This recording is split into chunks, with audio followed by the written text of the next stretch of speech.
Good afternoon, everyone. Good afternoon. We have a special guest here.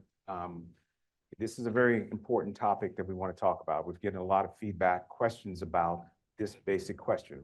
What is androgen deprivation therapy?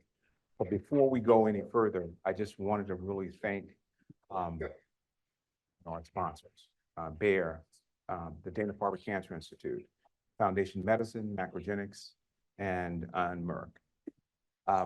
Our special guest is here, and I want to take this time to let you know that one, androgen deprivation therapy is a core or center point of your treatment.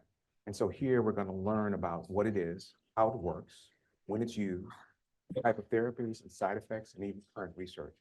And we're happy to have Dr. Alicia Morgan. She's here at she's the medical director of the Survivorship Program here at the Dana-Farber Cancer Institute.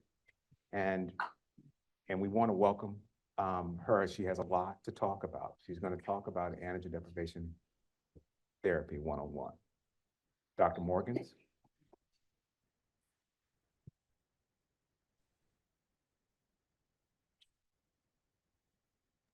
Hi, thank you so much. I think I'm just gaining controls here. It looks like I can't start my video, but hopefully you can hear me. Oh, wait, I can start my video. Great. Well, Right. Thank you so much for giving me the opportunity to be with everyone, and apologies for not being there in person. It's my son's 11th birthday, so I have to take him to dinner after this meeting, but I so appreciate the invitation and the opportunity to make sure that I try to help share some of the details on androgen deprivation therapy so that we can all be on the same page. And I think as you heard, this is really a cornerstone for treatment for about half of people with prostate cancer who will get this type of treatment at some point during their care. So I'm going to share my screen. Let's see here, and just go through some of the basics. See if this will present. Uh-oh, I've got the rainbow wheel. Okay, good. There it goes. So, so we'll go through some of the basics. I'm going to go through kind of how androgen deprivation therapy works and how we give it. And then I'm going to talk about some of the things that it can cause in terms of medical complications, just so that everyone is aware of some of the things that we have to think about when we're using androgen deprivation therapy, so that we can keep a person actually well and whole while they're also getting the best treatment for their prostate cancer. And as we finish up, I'm really happy to take questions, because I think that sometimes some of the confusion that we can have around these therapies is best kind of fixed by just asking questions and trying to get the right answers here. So let's give a start here. These are my disclosures. I consult with many companies trying to do clinical trials and trying to make sure that we develop therapies properly for people that are going to use them. And so you can see that list here. But now we're getting into the androgen deprivation therapy part. So androgen deprivation therapy is also called ADT. It's also called hormonal therapy. Some people call it chemical castration or pharmacologic castration. There are lots of ways that we use words to describe it, but ADT is the most common term or name for this group of medicines. There are actually two different ways, though, that we do androgen deprivation therapy, or ADT. On the right-hand side, you can actually see that surgery is an option for people who have to be on ADT forever. And it actually is the removal of the majority of the testis, the part of the testis that makes testosterone. The major organ that makes the most testosterone in any man's body are the testicles. And so you can remove the part of the testicle that actually makes that testosterone. In the past, many years ago, surgeons used to remove the entire testicle, but now they have procedures where they just remove part of it, so that there's still some, remaining testicles, so that people don't feel like they've been so changed. Excuse me for 1 second. I have a dog battering the door down. Right. Oh, she left. Okay. So I'm so sorry. She was just going to keep banging, and she must be very excited about androgen deprivation therapy. In any event, Surgery is one of the ways that this can happen. And that is a way to avoid, the need for shots or for pills. But it is an indefinite form of androgen deprivation therapy. You cannot turn that off. You have that part of your testicle removed, it's forever. And so some people do favor that, but that's less commonly used in the United States. Around the world, it's actually very commonly used because it makes a lot of sense financially, and from an effectiveness standpoint, it is as effective as the medicines. If we look at the left-hand side of this slide, we can see some complicated drawings that are trying to help us understand how the medicines that cause it or that are part of androgen deprivation therapy or ADT work. What you can see at the top part of these pictures, these are brains, and inside the brain, you can see that there's a hypothalamus, and then right below that, there's a pituitary gland. And the pituitary gland is called out in these two diagrams on the left-hand side of this slide with a circle, a black circle around it. That anterior pituitary gland in the brain is where the medicines that we give for ADT actually act in the body. They attach to and stimulate the GnRH receptors in the pituitary gland. There are two forms of medical ADT. One is the agonist, and that's on the left with the black box. The other is the antagonist, which is in the center of the screen with the blue box. And both of these, the agonist and the antagonist, both attach to the GnRH receptor in the pituitary gland in the brain. When the agonist attaches to that receptor, it stimulates the receptor. It stimulates. It causes the pituitary gland to increase the signal to the testes that causes the testes to make testosterone. It says, make testosterone, make testosterone, make testosterone. But with that stimulation, it actually overloads the pituitary gland. The pituitary gland downregulates or decreases the amount of that receptor on its surface so that it internalizes it because it's just overwhelmed. And so the signal to the testis then turns off. So it's actually a stimulation of that signal at first, and then within about a week or two, it decreases the signal and turns it off. So there's a surge of testosterone and then a decrease, and then the testes turn off testosterone production. In the middle of the slide, the GnRH antagonist is a block. It's not a stimulus. It's at the same receptor in the pituitary gland in the brain, but it blocks it. So the receptor is actually turned off immediately. So the signal from the receptor down, or the gland down to the testis, is turned off, and there's no testosterone production because the signal is just cut off initially. There's no surge. Testosterone just goes down right away. So 3 different ways to get androgen deprivation therapy going in a person: surgery to remove the part of the testicle that makes testosterone.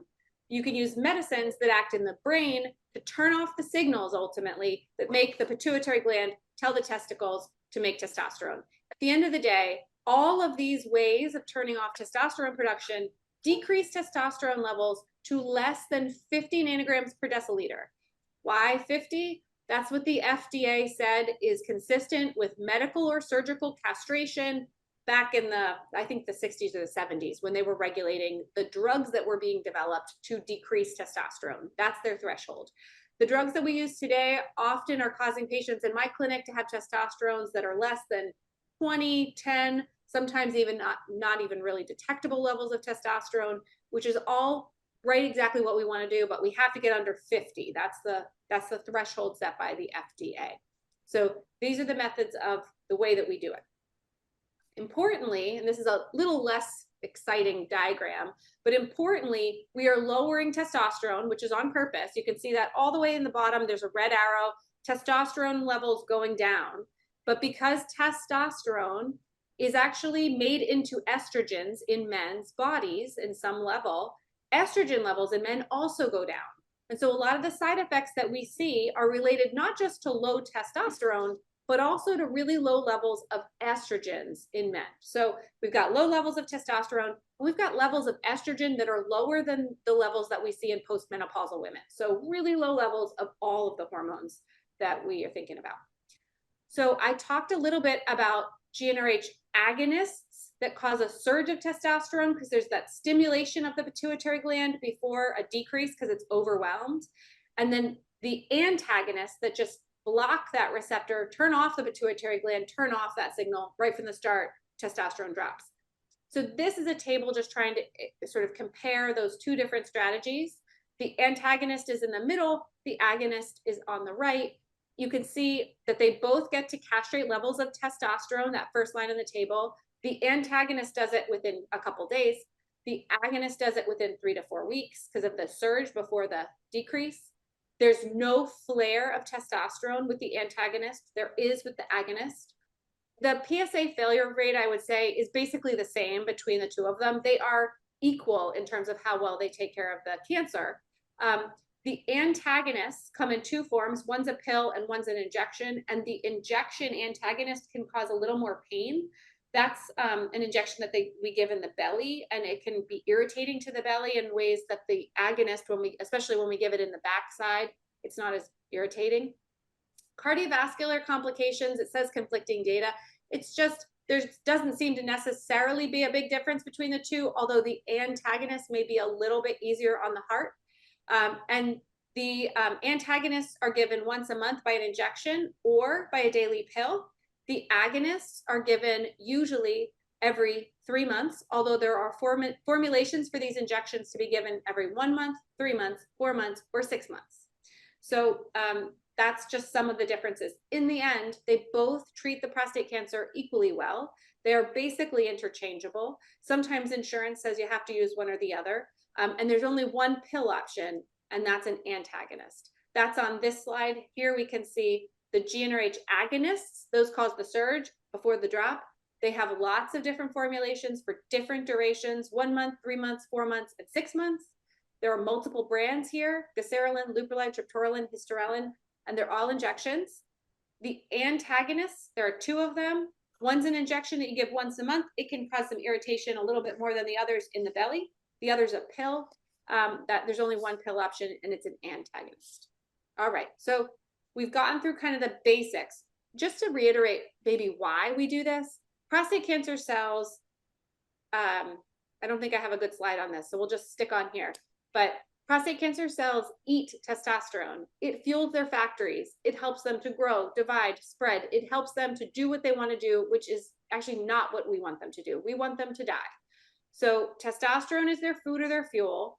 They take it into their little factories, they process it, and they spit out PSA protein into the blood. When we take testosterone away, these cells shut down their factories. They start to starve. Some of them will die because they're so dependent on and addicted to that stimulation by testosterone. Others will go into a deep hibernation. Either way, they shut down their factories, PSA decreases. So a good sign when you're starting on ADT is that you see your PSA decrease because you're shutting down the factories, killing some of the cells, and causing others to go to deep hibernation states. When we're using radiation, putting patients on ADT and putting those cells into a deep hibernation makes them very vulnerable to radiation, and they die much more effectively, much more easily. So we really often use ADT with radiation. We sometimes use ADT if the cancer comes back after surgery or radiation.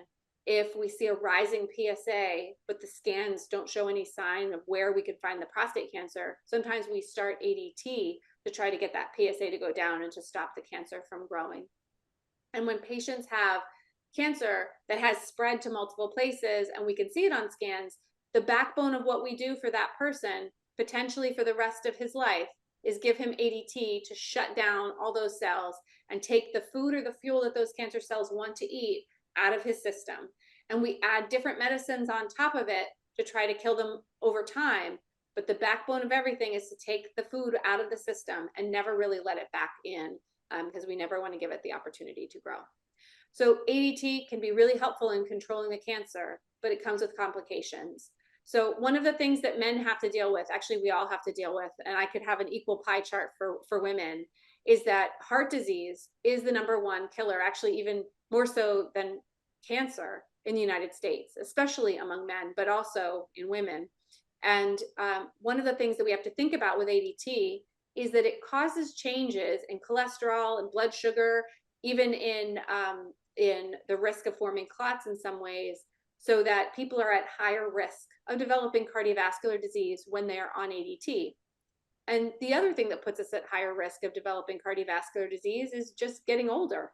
So we put these together, and we have to be aware of cardiovascular disease, heart disease, and we have to do something about it if you're on ADT especially. So ADT increases belly fat. So you can see on the scans that I have up top, these are people who are laying on their back, 2 guys. One's not just starting ADT, and then the other one's been on ADT for a while. The gray black stuff that's all around this body, that's all fat in panel B. And that's what happens. ADT, low testosterone, causes people to gain weight around their belly. It's not their fault, and there's definitely no judgment, but we have to do something about it. First is being aware of it and trying to adjust diet and exercise to try to keep that down. We also know ADT increases cholesterol levels, and it messes up the way that people process sugar to some extent, so that the same amount of insulin that can keep your blood sugar under control, natural insulin that we have in our bodies made by our pancreas, it takes more insulin when you're on ADT to keep that blood sugar under control. So it's just harder for the body, has to work harder. We do know that it's especially challenging in people who already have risk factors for heart disease to be on ADT, something for doctors to be aware of to help make sure that things like blood pressure and cholesterol are under control in people, all people, but especially when they're on ADT. And we do know that risk of these factors like blood pressure and high cholesterol is actually really common in people with prostate cancer. So this slide is really talking about a study that was done a number of years ago, looking at 100 men who were walking into a urology clinic for their prostate cancer care, and almost 60% of them had high blood pressure, half of them had high cholesterol, and almost 20% of them had diabetes. Almost 20% of them had coronary artery disease or heart disease, and there were only 4 people out of 100 walking into that clinic who had no cardiovascular risk factors or heart disease risk factors, and this is a group of guys with prostate cancer. So it's really common and something that we need to be aware of. We also know that, as I said, it takes the same amount of insulin to keep the blood sugar at the right level when you have ADT. And there was a study a number of years ago that said that if you are going to be on ADT, as compared to someone not on ADT, you've got a higher risk over your lifetime of developing diabetes. So really something for us to be aware of, again, as doctors and as patients and loved ones, that we talk to our teams and say, hey, screen me for diabetes, watch my blood sugar, make sure that I'm on the right track here. And if I do have diabetes, make sure that my sugars are under control. There are guidelines that were developed by our national organization, the NCCN, that helps us as doctors kind of figure out what are best practices, what should we be doing to take care of people. And they describe a systematic approach to addressing cardiovascular risk, heart disease risk, and diabetes risk through an A, B, C, D, E algorithm. They tell us, first, be aware of this problem.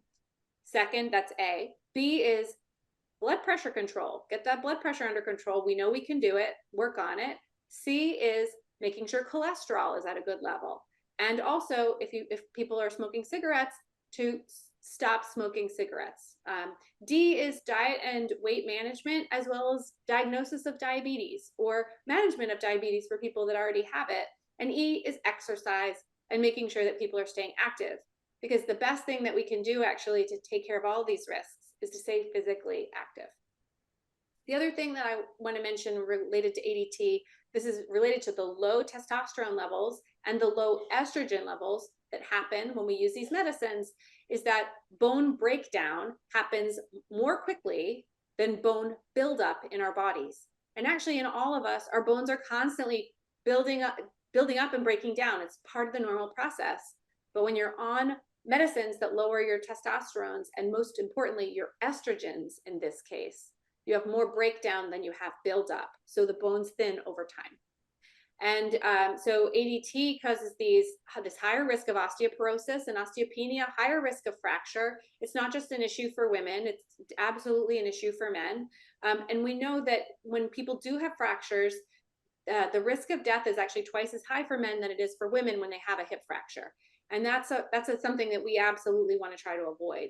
And hip fracture also, of course, causes loss of mobility, financial challenges, loss of independence, absolutely something to avoid. So being aware of it and taking things like calcium and vitamin D can help to keep the bones strong when we're in this situation. And exercise is really important here. Weight-bearing exercise, just walking, helps to stimulate bone growth. One of the last things I want to mention here is that ADT can cause changes in hormones, like I said, but these can cause an increased risk of things like depression. And depression is already something that is hitting us around the world, especially after COVID. I think it became quite clear that this is one of the challenges we face in our society, in our world. And on the grid or the graphic on the right, you can see that around 40% of people with a cancer diagnosis also have a diagnosis of depression in the United States in this particular analysis that was done a few years ago. And this figure shows us that among people with prostate cancer who were treated with ADT, and the yellow line has a steeper curve, a steeper slope, showing that there's a greater rate of diagnosis of depression than the blue line, and the yellow line is showing people with ADT exposure, and they have a 43% increased risk of having a mood disorder like depression when compared to a group of people in the blue line that do not have ADT exposure. So it's not to say that everyone with ADT exposure gets depression. It's just to say the risk is higher, and it's really important to acknowledge that, because depression is treatable, just like high cholesterol, just like high blood pressure. It's all biologic, and it's something that we can treat. So those same NCCN guidelines tell us, when it's possible that somebody is developing depression, look for other things, look for sleep disorders, find out if they're having other issues, but diagnose the depression if that's what's happening, and give them treatment, whether that's counseling, whether that's exercise, whether that's giving medications. You should do something to help make a difference there. Talking with family can also be helpful, getting involved with support groups, but do something about it and acknowledge it, because it is not a personal failure on the part of the individual with depression. It is a biologic entity and something that we can treat. So just to say that we looked at these images already, can cause a lot of weight gain and changes in things that are not going in the right direction. So we really should be thinking about exercise, safely exercising, but exercise, healthy diet actually helps mind and body. There are lots of resources available to help us with these strategies, including from the Prostate Cancer Foundation. And this is an example of one of their publications. They go through different foods. They talk about different exercise strategies, but you can come up with your own. It's whatever works. I think ultimately ADT causes low testosterone, causes low estrogen too, and the side effects come from both. It's important. It's doing this to help kill prostate cancer cells. But we have to be aware of these complications. And despite all the good effects, we have to think about heart, bones, muscles, blood sugar, mood, all of these things, because we can do something about it to make it better. So just wanted to raise that awareness. And I would love to take some questions and make sure that people feel like their burning questions are answered tonight. Okay, first thing I want to thank you very much. I know family is important. Everyone here knows how important family is in survivorship, managing your survivorship. So thank you again for that. There's one question that's flying across the screen. Hot flash. Why do men get hot flash? Yeah, great question. That actually has to do with low estrogen levels. So like I said, it's the side effects of ADT come not just from the low testosterone, they also come from the low estrogen levels that are happening. And just like women going through menopause who have hot flashes when their estrogen levels go down, men get the same thing. There are different cells that act as barometers in our system that sense the amount of estrogens. And when the estrogen levels go low, for whatever reason, we have a lot of difficulty with thermoregulation. That's just a fancy word to me that means how our bodies regulate heat. And we think that we're hot or cold when we're not. And some people get really like sweats, some people shiver and feel cold, but that's all about the estrogen. So there have been some studies that have looked into estrogen patches and different estrogen exposures to try to reduce some hot flashes. There are some wearable devices that people have worn or developed to try to trick the body and make the body think it's cold or hot to try to reduce the hot flashes. So there are different strategies. Nothing is perfect. There are medicines like a medicine called oxybutynin that has been helpful, but I would say that is because of the low estrogen. That's why that's happening. Okay, and then thank you again for that question, because that was one of the most common questions. And then the one person says that they're taking enzalutamide and they thought enzalutamide was an ADT. Can you help us understand the difference between these novel hormone therapies versus, what would you call them? Just the beginning treatment options? And what's a better way to describe them? Yeah, so great question. I think the way that doctors describe it, ADTs are those classic medicines that I told you, sort of the backbone that underlies the rest of the treatment that turns off the testes. That is ADT. Hormonal treatments are other things that further limit testosterone from stimulating the cell. And so enzalutamide is a hormonal therapy, but it is not considered ADT. This is really a nuance that I'm still teaching fellows and medical students and things. So not necessarily something that you need to worry about. If you say I'm on ADT and I'm on enzalutamide, that's fine. You may want to just say I'm on enzalutamide if you're talking to somebody, and not even put it into a category, because that makes it easier, because they can address that specific medicine directly. But it is not technically an ADT, because that is really a medicine that turns off the testes, and enzalutamide just blocks testosterone from getting into and signaling the cell. And I know I'll make this your last one if you would like. There was a question about, you mentioned something about flare, or Yes. What's a flare? So the two types of medicines that we use are GnRH agonists and GnRH antagonists. They both act in the brain and the pituitary gland to stop the signal between the pituitary and the testes to make testosterone. The antagonists block it right away. They just turn off the receptor. So there's no signal anymore between the pituitary and the testes. The agonists activate the receptor, but they overactivate it. And so after a week or two of overactivation, the body decreases the receptor, kind of internalizes it to keep it from being stimulated so much. And then the testosterone signal goes down. In the period of time, right after you start a GnRH agonist like Lupron or Zoladex, there's a stimulation, and that causes, for the first few weeks of starting that injection, a flare of testosterone before it decreases. And that is the flare that I'm talking about. It's only for the first few weeks after an injection with a GnRH agonist like Lupron or Zoladex or Goserelin or Leuprolide or Eligard. Those medicines cause an increase of testosterone before it decreases. So it's not the cancers coming back. It's not a cancer flare, it's just a testosterone flare. That being said, we usually use a medicine like bicalutamide or Casodex when we start the very first injection to block the flare of testosterone from stimulating and feeding the cancer cells. So when you start the first injection, a lot of times people get 30 days of Casodex or bicalutamide, a pill that you would take once a day. We don't refill it. We don't have to refill it. It's just for the very beginning to block the surge of testosterone from stimulating the cancer cells.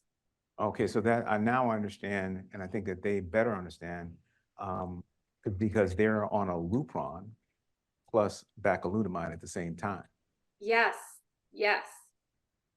Okay. That's just to block that initial flare. So I'm happy if there's any burning question, if there's a person in the room who has a burning question, I'm happy to take one more. I think you've answered all the questions that we have here. And I wanted to, again, thank you again for taking time, because family is important. And then we at Finn and throughout the audience wish your son a happy 11th birthday. Thank you so much for that. He will be very pleased as he's chowing down on his cake and ice cream. So I hope you all have a wonderful evening. Thank you for being there for Fen, and thank you, Fen, for what you do. Thank you. Thank you. Thank you. I also want to take a few minutes. When we have folks like Dr. Morgan's, who takes time away from their family to come out and make sure that we have a good understanding and how to manage our survivorship, that's extremely important, because she didn't have to do that. So let's move on. And I like to share my slides, but first, let's kind of recap. We had a clear understanding what ADT is. if we kind of call it, it's more, what she said was a classic medicine, the first group of medicines used. So now what I'm going to do is share my,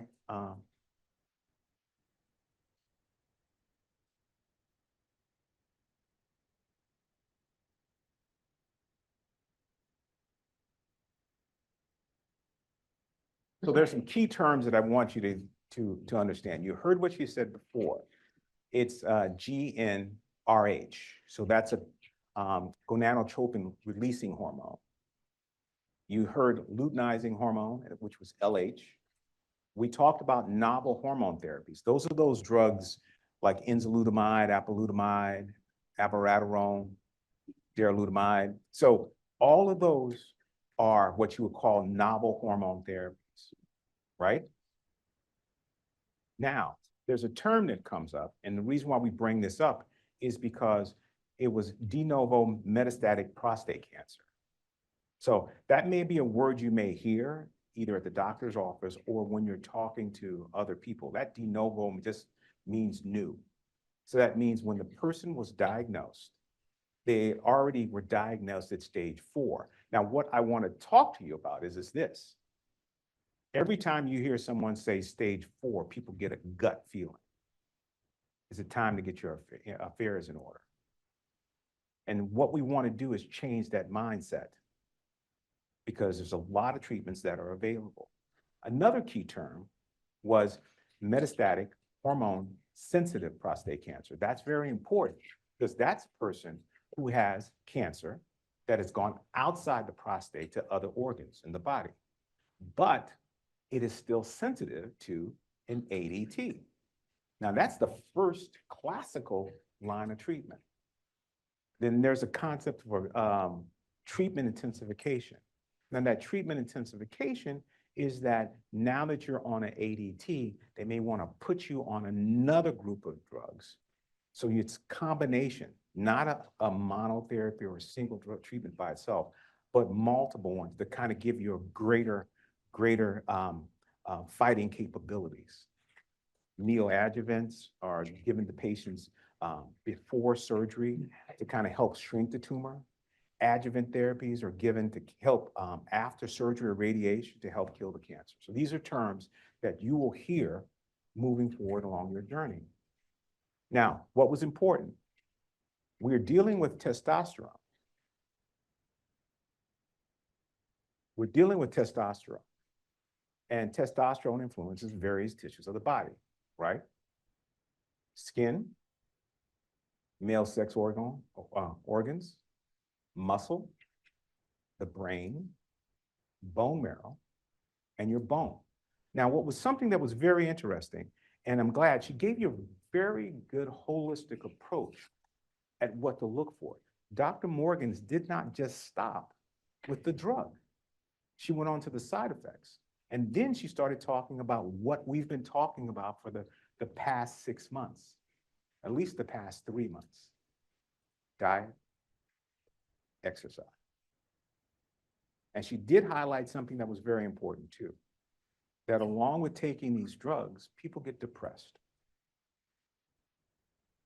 So what do we know? When we talk about prostate cancer, it's the leading cause of cancer in men of African descent. And we know that ADT is the therapy that's key, your key treatment option. We understand that it blocks male hormones. Testosterone is that male hormone. Now, you heard Dr. Morgan said it needs to drop down below 50, and that's important. And that's different than the level of your PSA. Now, so how does it work? We know androgens, and it's either testosterone or dihydrotestosterone, or DHT. What does she say? Feeds the cancer, fuels the cancer. Now, where is this testosterone, this androgen produced? The testicles, adrenal glands, prostate cells. And our objective in using ADT is to lower or block androgens, to shrink up or starve the cancer. Now, there are different ways. Over the past 6 to 7 months, we talked about different ways of treating prostate cancer, active surveillance, surgery and radiation, chemotherapy, immunotherapy, targeted radiotherapy, and ligand therapy, and precision medicine therapies. Today, our focus was on understanding hormonal therapy. And the first classical hormone therapy that was used was ADT. Now, think about this. In the United States, between 1940 and on, up until the late 90s, castration, surgical castration was the primary approach at treating prostate cancer. So when we talk about hormonal therapy, we're going to talk about GnRH, agonists, and antagonists, okay? And she talked about that, but you've heard of these drugs like Leuprolide or D-Gerlex, or a androgen receptor inhibitor like darolutamide, enzalutamide, apalutamide, and bacalutamide. And also androgen synthesis inhibitors like abiraterone. So we could either start classically with the GnRH agonist or antagonist. We can go to androgen receptor inhibitors, or we go to an androgen synthesis inhibitors. This is just another way. Did you know I simplified it? What do the following have in common? The brain, the adrenal gland, the testes, and your diet. So in the brain, there is the pituitary gland. That's what she spoke about. This is where the bulk of that first classical approach, that GnRH treatment, agonist, antagonist, that takes place in the brain. But then if you look and you understand the pathways that are causing testosterone production, you can see where drugs like abiraterone or enzalutamide are used to block cancer synthesis or binding to the receptor so we can starve the cancer. The objective here is starve the cancer. So when it's used, through her notes, alongside of radiation for high-risk localized cancer, before radiation to shrink the cancer, that's that term I use, neoadjuvant. Cancer, if the cancer returns, then you may use it as an adjuvant in addition to surgery or radiation to help control it. What did we know? These testicular antigens, these testosterone, can be controlled by either removing the testes, that's an orchiectomy, that's surgical resection, or in this case, we were using the term luteinizing hormones instead of GnRH, but they're agonists, and these are called medical castration. So there's two classical ways to do that, surgery or medically. Again, some things, for example, the agonist that you talked about, we know Lupron. So when you're thinking about you received a shot and it was a Lupron shot, that's an agonist that plays a role in regulating testosterone production from the brain. Then we have the antagonist, which also blocks the pituitary gland. That's that gland in the brain that makes this LHRH and lowers testosterone. And we know that it's Firmagon or Ogivix, the two. Now, what was mentioned is Ogivix, and what wasn't mentioned, she mentioned that you could take a pill, but the Ogivix is something interesting about this, is that it is a pill, but there's some relationship about lowering the cardiovascular effect. So clinical trials are leaning towards demonstrating that there's a difference between the cardiovascular effect of an injection versus taking the pill. But again, these are topics and things that you should talk about to your doctor. Now we have that classical. We talked about classical. Now we have these anti-androgens or androgen receptor antagonists. That first generation the key one that we want to talk about and what you've heard is bacalutamide, Casodex. And then the second generation, these novel hormone treatments, enzalutamide, apalutamide, darolutamide, just to kind of give you a few. And abiraterone is another one, but it plays another role. We knew that it blocks the synthesis. And then there's also ketoconazole, which is another drug that's used, but it has to be used with some steroids. Now, this is a complicated picture, but I put this up here for a reason. You have stage 4 disease, and look at the treatment options that are available for people that have stage 4 disease. That's metastatic hormone-sensitive prostate cancer. Now, metastatic hormone-sensitive prostate cancer, metastatic, that means that the cancer has moved outside the prostate and it's in the tissues around it. But it's sensitive, right? It's sensitive to treatment. But look at that. ADT, what happens is you take these next generations, these novel hormone therapies like abiraterone, enzalutamide, but all of them are taken in conjunction with an ADT. So whether or not you start locally, it's ADT and radiation. Here is non-metastatic, or you have recurrent, it comes back. There's still ADT or an observation, depending on this. And whether it's metastatic hormone-sensitive prostate cancer or non-metastatic castration-resistant prostate cancer, you're still taking ADT, the classic, with the new next generation treatments.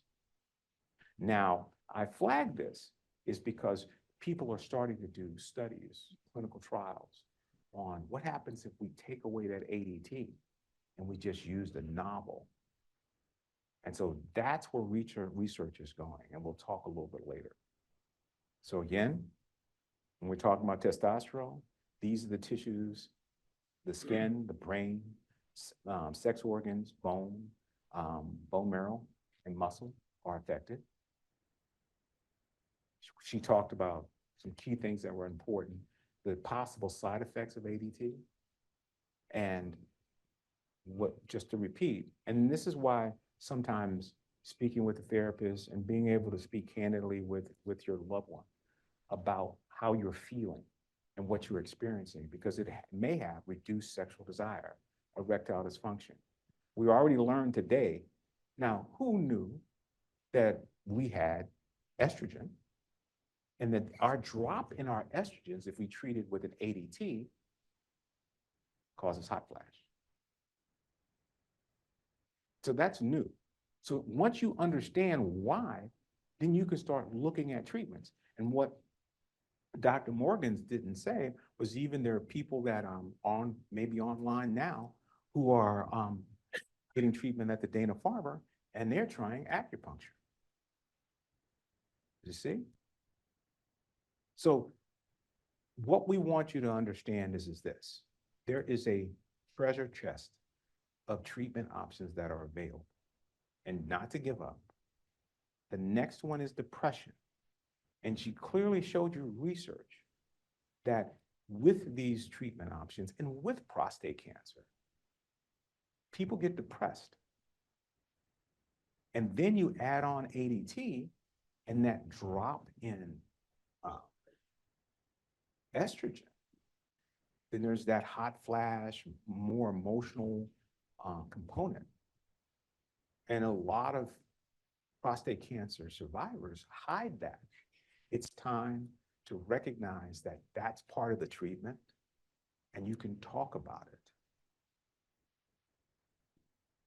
And there was something else that was very interesting too about this blood pressure, diabetes, stroke, and heart attack.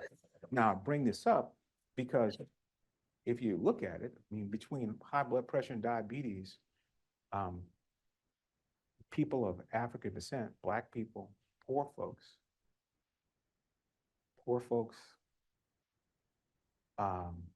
they're going to be at higher risk. So it's going to be very important that what we've talked about before, diet, plant-based diet, Mediterranean diet, and exercise are going to be important. And lastly, some of the current issues and research is going on. Now, what's going to be important is this. They're doing research to see whether or not you can have comparing continuous therapy. That's my secondary. So in this case, if I was taking enzalutamide and an ADT, but in this case, there's a clinical trial that was using apalutamide. Okay. And so, and this is a clinical trial called Libertas.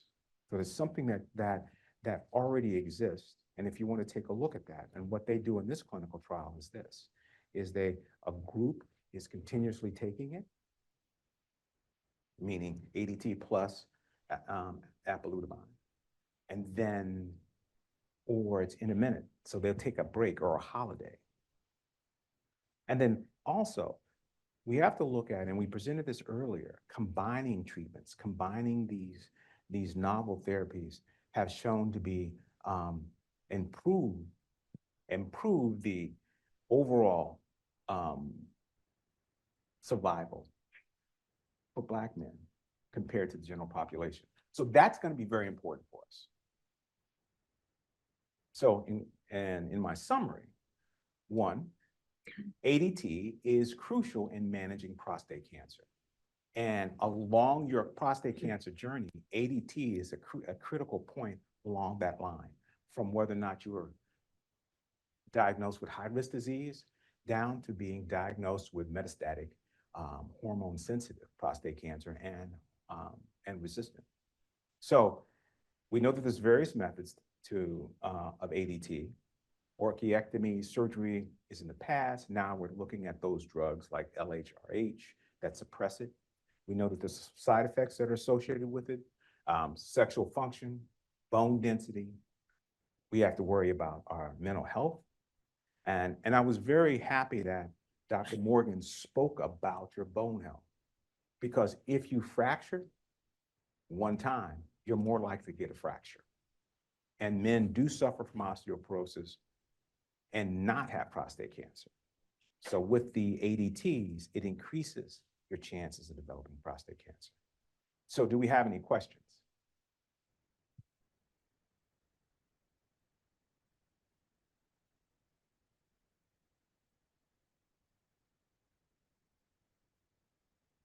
Gary, do you have anything that you see on your end?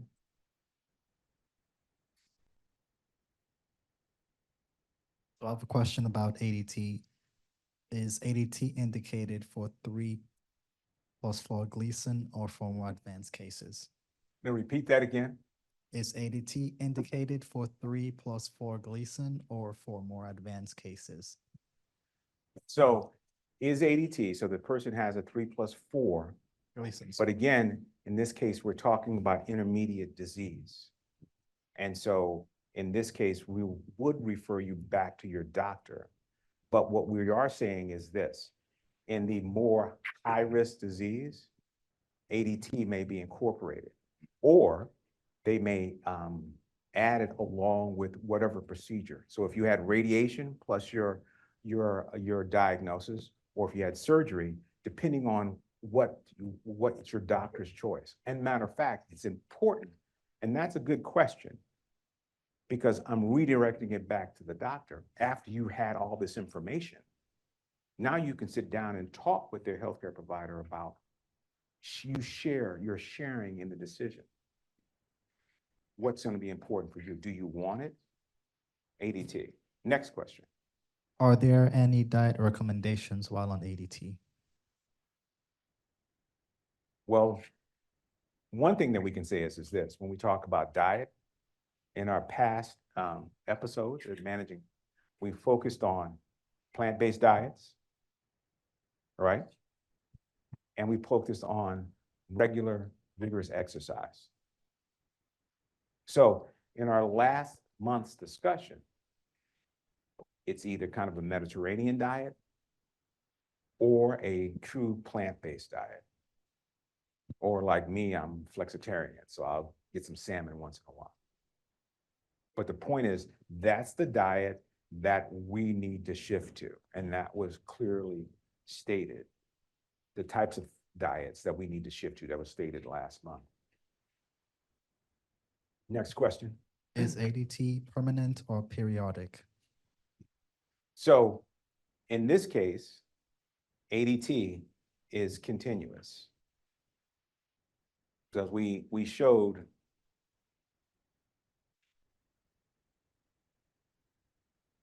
this slide, which was very important.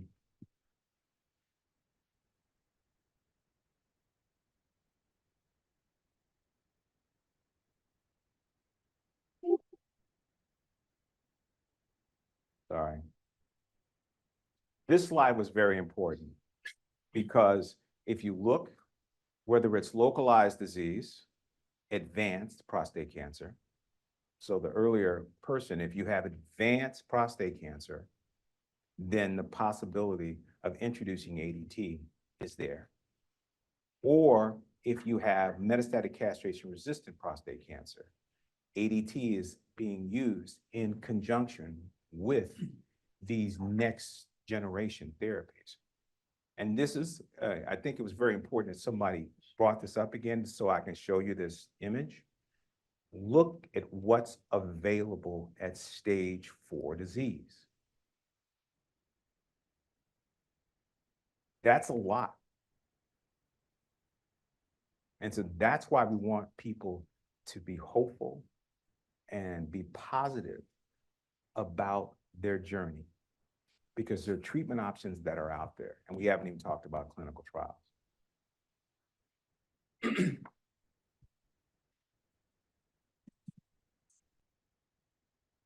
Is there another question, Jerry? At what point are you required to start the ADT treatment? Again, when we start talking about ADT and starting treatment, we can go back to your doctor. Now, but what's important is this. You have to talk with your team. Your team isn't one doctor.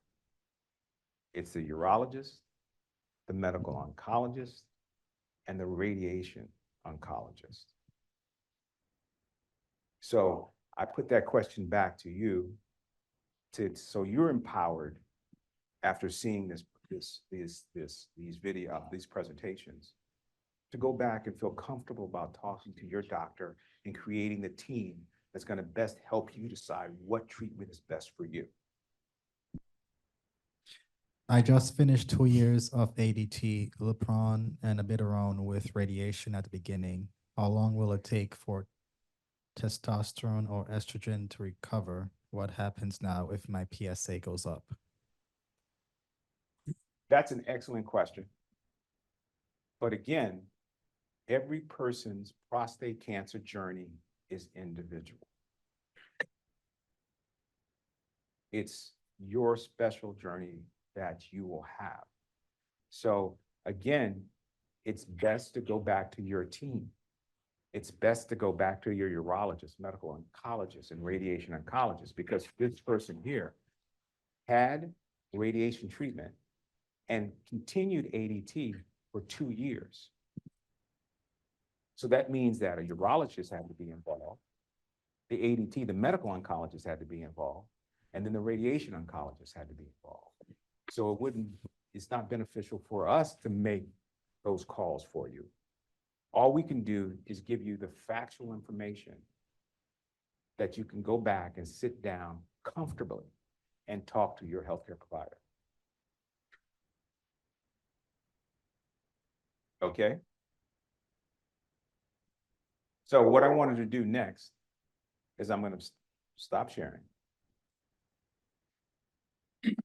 And I want to bring in our Dr. Smith. And he's going to go back to FinPath. And because what we've talked about is androgen deprivation therapy, we have a better understanding of what it is, and we've separated it away from the more novel advanced therapies. Now we go to FinPath, and with FinPath, Dr. Smith is going to talk to us more and more about treatment options that are available to patients. Dr. Smith.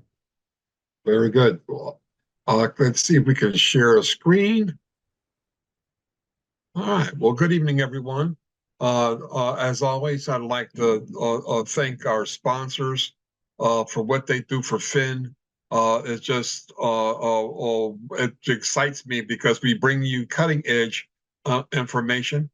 And what I love about Finn and Finn Path specifically, it gives you an opportunity to look at the different treatment therapies in the comfort of your home, and you can spend time, because what we heard tonight from Dr. Morgan's, from Dr. Crawford, great information, and I'm going to repeat some of it because repetition helps us all learn. So just to get rolling. Clearly we heard prostate cancer requires testosterone to grow. We heard that we want to reduce testosterone to slow the cancer's growth or to shrink the cancer. We've learned that testosterone is an androgen, a male sex hormone, made like for, even though I am a physician and knew about the pituitary and other glands, but you know, for most of us, we only think about the testicles. And the treatment that is the standard that starts us all off is androgen deprivation therapy, or ADT. ADT for locally advanced cancer may also be used, as you heard from Dr. Crawford, after prostatectomy or radiation therapy. And it's given to help control advanced prostate cancer. The website here that you see will give us an individual view of both ADT meds treatment and the other adjunctive therapies that you saw on that last screen. There were many that allowed us to pair that with ADT. Go to FinPath. You click under information and resources. You drop down to treatment therapies. All right. As we heard from Dr. Morgan's and Dr. Crawford, first line ADT, bacalutamide. All right. It works by blocking the hormone testosterone and other hormones also. Obviously, we heard about the estrogen, but the treatment goal for bacalutamide is still to slow or stop cancer cells from spreading or growing. And we heard the common brand name of Casodex. One of the most important things that Dr. Crawford said was that self-care, all right? And let me just restate this. Things that we need to do. Number one, take our medication on time and as directed. I can't tell you how many individuals fail to do that. Drink a lot of water. We want 2 to 3 quarts of fluid a day. Yeah, obviously, we heard about the hot flashes. So in addition to dealing with that in other ways, we also recommend, staying in a cool environment, wearing light clothing, depending on your environment. We also presented tonight and our last session the issue of diet. And clearly, plant-based is where it's at. And what I loved from my doc, he said, look, if you have red meat once or twice a month, fine. But I heard once or twice a month. I didn't hear once or twice a week. So I heard the importance of the plant-based diet. The thing we didn't mention this evening was alcohol. And clearly, I would like to push that we need to use alcohol at a minimum or avoid alcohol altogether, all right? And then we need the rest and the exercise that are both important. Now, I'm a psychiatrist, in addition to being a health advocate, and we heard clearly about depression. I say to everyone, every one of us that are diagnosed with a chronic disease is going to have an emotional reaction to the diagnosis. So clearly, cancer is one of those diagnoses that will clearly catch anyone's attention, and you will have an emotional reaction. And so it's important to bring your family together, to give you those supports, to be in a support group that you can talk things out. And some people would prefer individual therapy. and some do that with a we call a shepherd or a patient navigator. But at the same time, things can worsen, and you may need to see your primary care doc or even a psychiatrist if medications are needed. As you see from our website, as I scroll down, these are the medications that you may encounter as your treatment team talks about what your options are. We covered the bacalutamide, but allow me to scroll down and let's just cover the Lupron. Now, Lupron is a depot, or which means an injectable medication. And it is an effective medication. As we heard from Dr. Morgan's, it can be given monthly. It can be given every 3 months, every 4 months, every 6 months. Those decisions are going to be made by your treatment team and the diagnostic tools that help lead them to provide you the best possible care. Remember, I really appreciated Dr. Morgan's issue about ADT versus hormonal therapy. You know, I kind of like lump them all into the same, but clearly hormonal therapy are drugs that are called gonadotrophin releasing hormone agonists, or that GnRHA or GnRH8. I mean, just with one H. And so Lupron is not a cure for advanced prostate cancer. Lupron can be used along with the other adjunctive therapies. And we know that patients with stage 4, with all of the different options that we saw that Dr. Crawford presented, are living 10, 16 years. And so we have advanced so much in the last decade. As a part of the website, let me drop down. Let me just click on Lupron to show you what it looks like. Now, it brings us to the website of the manufacturer, but you can read through this kind of material, and it will help. But the bottom line is we want you to have access to all the different adjunctive therapies and the standardized ADT therapies. And I just scroll down, you'll see them all. The darolutamide, the Regulux, you're looking Provenge, you're looking at all of these, docetaxel, radium-223. These are all medications that once you are being told by your treatment team what they're recommending, you can come to FinPath, look under information and resources, click on treatment therapies, and start educating yourself on what you want. And lastly, let me just also recommend, as you'll see under patient education, we have what we call Patient Education and Empowerment Initiative, PEEI. We want everybody to please access register for this so you can access sessions like this one, because who knows what's going to happen down the road. You may have a friend that has not been able to be with us tonight, but by registering for PEEI, they will have access to all of this. So I just want to say that FinPath is available, ready to educate you as you are on this journey in your treatment and fight against prostate cancer. Any questions by chance? I have no questions on my end. All right. If not, I'll turn it back over to Dr. Crawford to introduce the next section of our evening. Okay, I wanted to say it again, over and over again. The information that Dr. Smith is talking about is on finpath.com. So I say it again, finpath.com. You don't have to spend your time looking on Dr. Google or Googling or searching.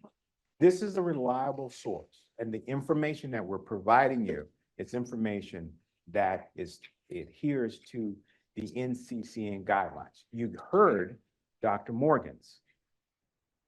And the first thing that she put up was content from NCCN, right? The survivorship component that she spoke about was about what came from NCCN. And this is where we get our content from. So the next person, I'd like to introduce a patient, because it's very important to hear the patient story.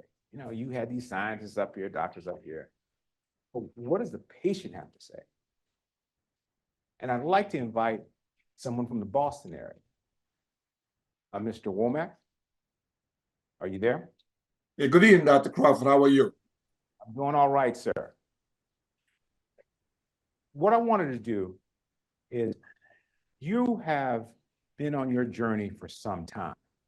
Could you give us a little bit of background of when your journey started?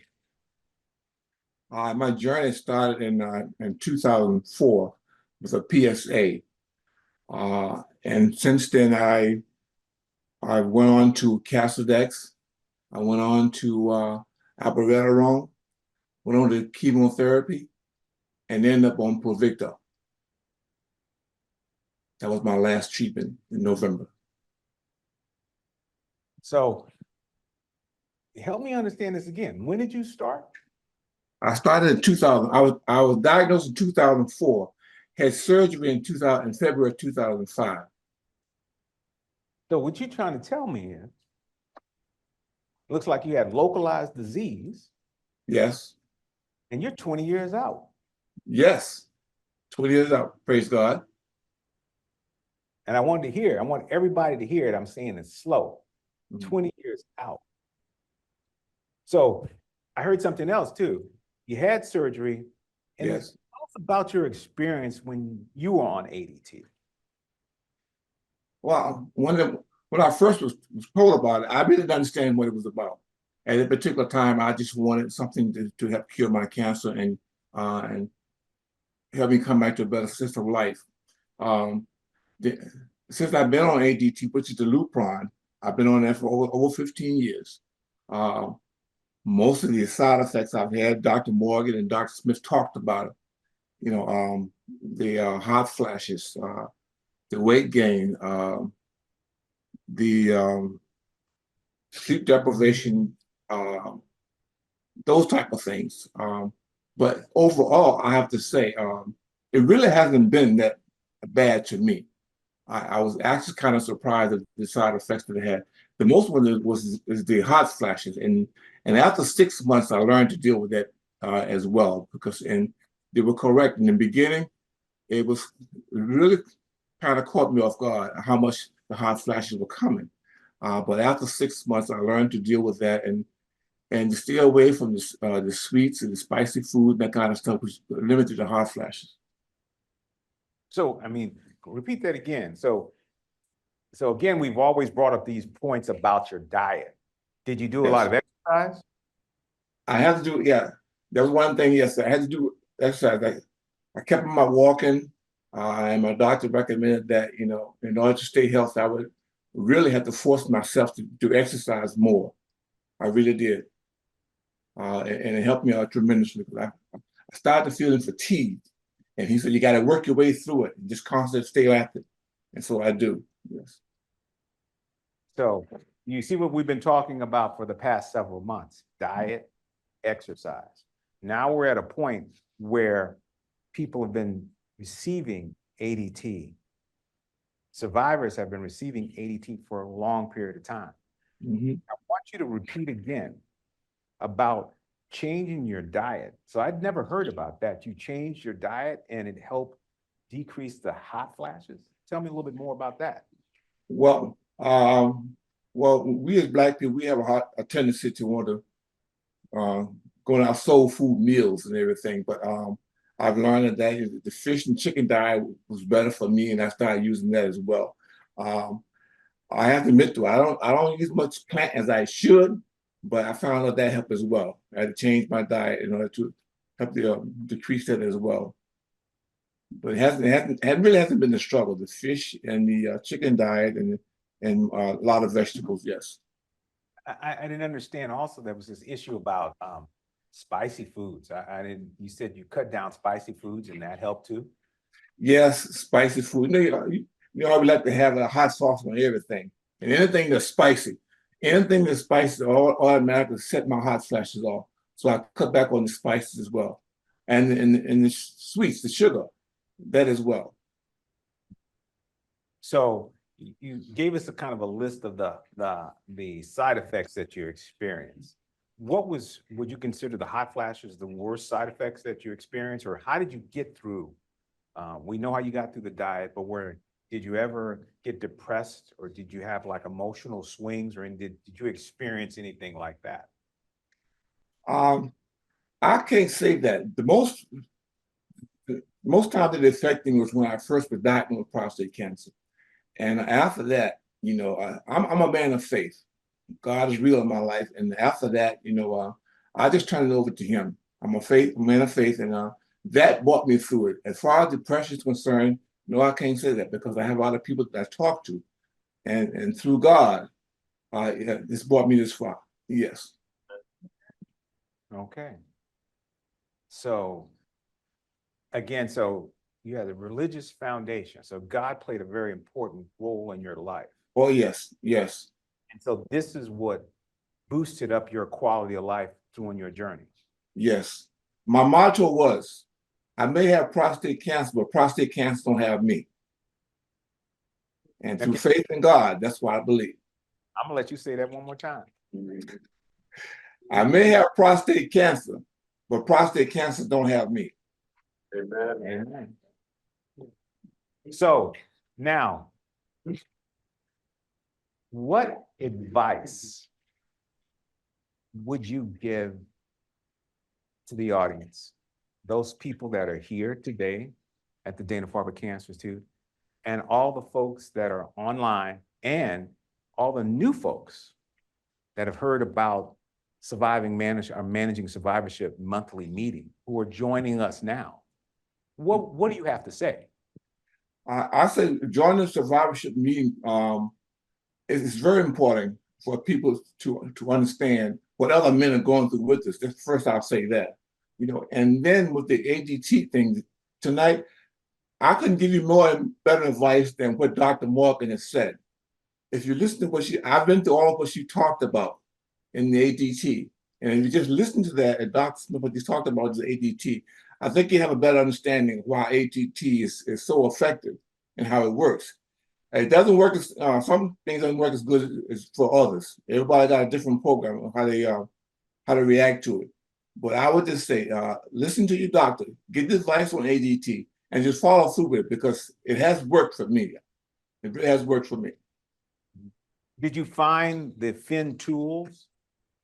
Oh, yes. Yes. Helpful? Yes, I found it very helpful. Matter of fact, I have connected it to my church website because there are a few gentlemen in my congregation who's going through prostate cancer as well. And I've connected to our church website, and it's very helpful.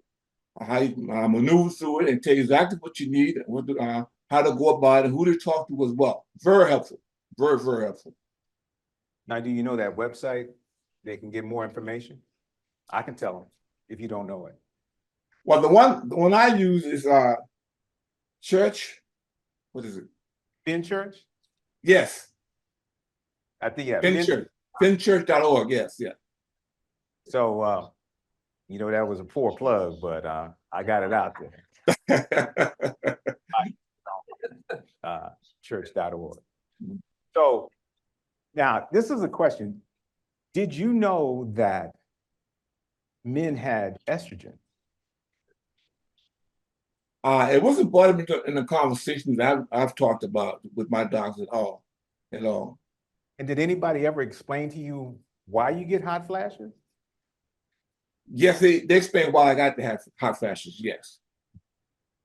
So I hope my oncologist was very explicit by explaining that. Yes. And I also want to bring up something else that's very important too, and that is how important were the team, your healthcare providing, your prostate cancer journey team, your healthcare team to you, and how were you comfortable speaking to them? Yes, I was very helpful talking to them. My oncologist out of Mass General, and the team. And when I got to after I had finished my Zytiga, my PSA went up to 93, and the next thing I was going to do was chemo. Chemo worked for about 6 months, and at that particular time, the doctor told me, "Well, right now we have nothing else for you." But what I liked about it, he didn't give up. He said, "Sherman, I found a clinical trial that's just been completed called Pluvicto. So I'm going to put you on that." So to me, my team was very helpful in finding out what's the next step for me to do and how to treat me. They were very helpful. Yes. Okay. Does anyone have any questions for Sherman? One thing I want to say to my oncologist, I have to say this. He said, the 15 years of treating me, he found out that hormone and ADT works better for Black men than it do for white. And he's a white doctor. And he said through his 15 years, what he's experienced is that hormone treatments and ADT works better in Black men than it do in white. That's his statement, yes. And it's interesting that you say that. There was an article that was published in 2023 that talked about that topic, that the combination of the ADT plus that novel hormone therapy was better than just the abacalutamide alone. Right. So what we'll do is, Jerry, can we pass out the surveys and then and also pass the survey questions out? But also I want to go back. There's someone in the audience who would like to ask you a question. Okay. If you could just speak up, please. Thank you, sir. Hello? Could you come in the call? Yeah. My question is on Lupron. My question is on Lupron. Did you have to take that continuously for the period of was that 20-something years? Or did you get like a holiday in between? I've been taking it for the last 15 years. I started off every 3 months, and then they decreased to every 6 months. And I'm actually due for one at the end of the month.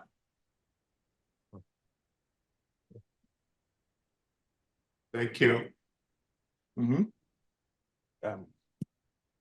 Any more questions?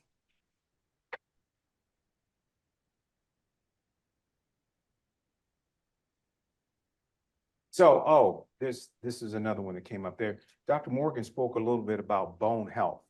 Now, how do you follow your bone health? How do you know your bones are healthy? Well, I'm all in constant contact with my doctor, my oncologist regarding that through my test that I do every 3 months. I take prednisone. They also give me something called alendronate, and I constantly take my vitamin D. Okay. So, any more questions? Now that we have a little bit of time, I wanted to take a moment. Thank you, Sherman. You're welcome. Thank you for having me. Well, no, everyone has to hear your story. The fact that you're here and you're talking about 2 decades of treatment. And there are people that are starting today that are anxious, scared, really. Could you just turn the light on the room and it's not looking down a tunnel and there's hope at the end of the tunnel. You just turn the light on in the room. There's hope. There's treatment options that are available. Yes, there is. Yes. And I do encourage getting involved in the clinical trials.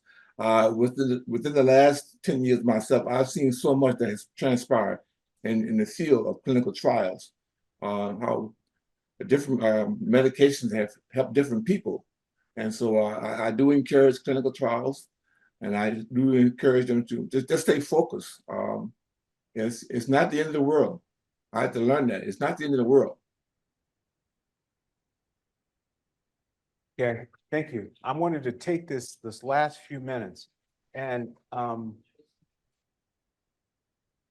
wanted to, while people answering there, I always like to highlight a clinical trial at the end of our session.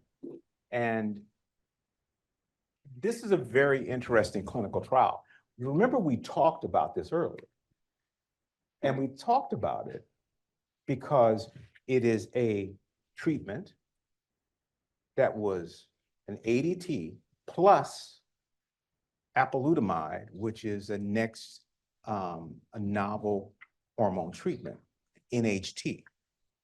And I mentioned that more and more studies are being conducted to interrupt or take away that ADT and see how well the patient is doing. Now, I bring this to you and I wanted you to see this because this is important. Now, this is an excellent clinical trial from that standpoint because it really sets the stage for understanding whether or not ADT, you don't have to take it for 15 years like Sherman. What happens if it can be controlled under these next generation, these novel hormone therapies? So this clinical trial is comparing intermittent, off and on, versus continuous ADT treatment.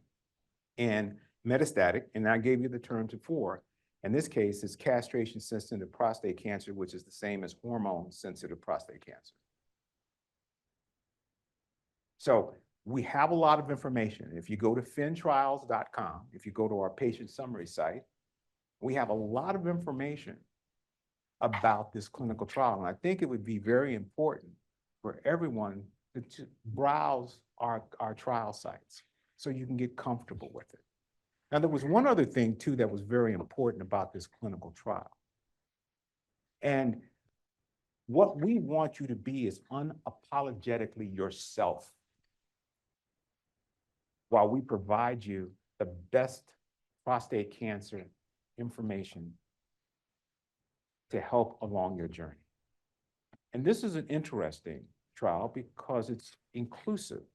So instead of it saying young men 18 and 5, it's more inclusive. So it's focusing on bringing in those people who may be transitioning to another gender. So I put that out there because if you have African ancestry and a prostate, you're at high risk for prostate cancer.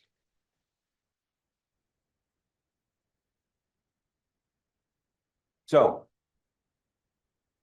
again, let's see.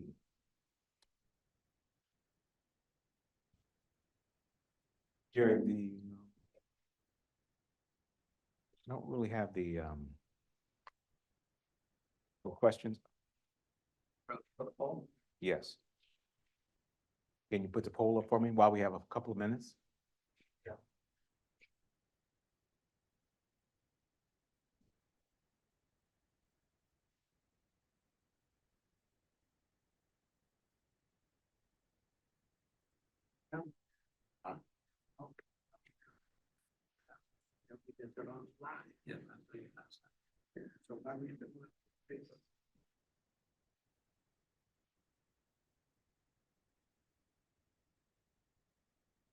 Okay, in our last couple of minutes, we'll go through this.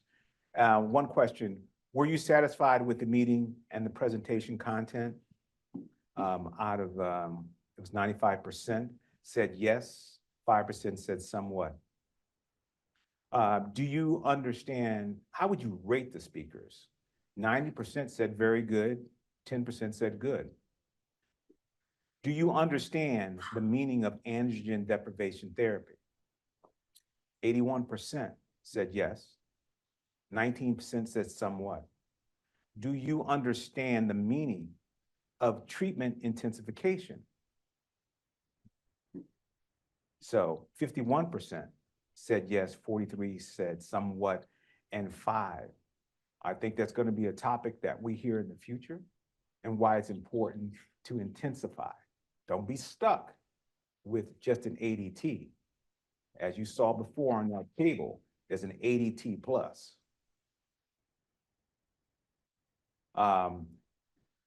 Driving that point home, is stage 4 prostate cancer an advanced form of cancer where the disease has spread beyond the prostate gland to other parts of the body? 97% said yes, 3% said no. Did you know that there are multiple treatment options for stage 4 prostate cancer? 73% said yes, and 22% said somewhat. 3% said no. Now, this is interesting. Would you consider taking breaks from your ADT treatment if it meant potentially reducing the side effects like hot flashes without compromising its effectiveness? 49% said yes, 11 said no, and another group of 41% said they need more information. So we will be giving you more information in the future. And if you want to learn more about the clinical trial, please go to fintrials.com, and it's in the patient summary. Do you understand the benefits and the drawbacks of intermittent versus continuous ADT? Yes, 51% said yes, 43% said somewhat, and 5% said no. Do you find the patient story educational and inspirational? 92% said yes. And that's why it's important. And that's why it's important to have patients here so they close out our meetings to kind of solidify what you've learned. Did the program allow adequate time for the audience, Q&As? 81% said yes, 19% said somewhat. And then our viewers were 76% patients / survivors, 11% caregivers, and a couple of advocates and clergy and community leaders, a small amount. Oh, I was informed that I skipped question 8. Do you understand the benefits and the drawbacks of intermittent versus continuous ADT? 51% said yes, 43% said somewhat, and 5% said no. So I wanted to again, thank you again. I know this is in the middle of other folks' dinner, but I think this is very important. And I want you to really understand how important it was for a healthcare provider to step away from her son's birthday party to make sure that everybody knew what ADT was about. We don't need to be afraid anymore. So again, in closing, I'd like to thank our audience here at the Dana-Farber Cancer Institute. I'd like to thank all across the country. And I'd like to thank all these new viewers that are out there, because they're popping up more and more because they're hearing more about what we're doing here. Again, thank our sponsors, because they're important. Bayer, the Dana-Farber Cancer Institute, Foundation Medicine, Macrogenics, and Merck. So again, we look forward to speaking to you next month. Bye.